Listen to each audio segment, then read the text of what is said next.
তাসকিন আহমেদ, মুস্তাফিজুর রহমান, হাসান মাহমুদ। সকল জল্পনা কল্পনার অবসান ঘটিয়ে শেষ পর্যন্ত এশিয়া কাপের পরেই বিশ্বকাপের স্কোয়াড ঘোষণা করল Bangladesh cricket board BCB. Asia কাপের শেষ ম্যাচে ভারতের বিপক্ষে দুর্দান্ত একটি জয় পেয়েছে বাংলাদেশ, আর এ জয়ের পরপরেই ঘোষণা করা হলো বিশ্বকাপের স্কোয়াড। বিশ্বকাপ স্কোয়াডে ফিরতে চলেছেন দীর্ঘদিন দলের বাইরে থাকা তামিম ইকবাল ও মাহমুদুল্লাহ রিয়াদ। এছাড়াও দলে ফেরার সম্ভাবনা রয়েছে সৌম্য সরকারের, কেননা চট্টগ্রামে প্রস্তুতি ম্যাচে ব্যাটে বলে দারুণ পারফরমেন্স দেখিয়েছেন সৌম্য, আর তাই তো তাকে ডেকে নেওয়া হয়েছে বিশ্বকাপ স্কোয়াডে। এদিকে বাংলাদেশের বোলিং ডিপার্টমেন্টকে আরও শক্তিশালী করতে তাসকিন ও শরীফুলদের সাথে যোগ দিয়েছেন তানজিম সাকিব।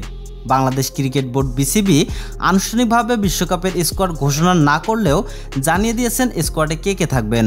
তবে চলুন এক নজরে দেখে নেওয়া যাক আসন্ন বিশ্বকাপের জন্য টাইগারদের সম্ভাব্য স্কোয়াড।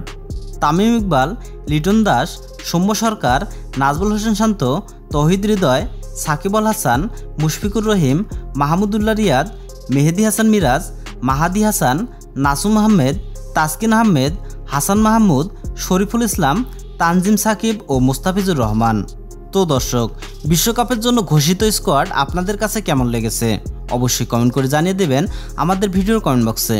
ধন্যবাদ।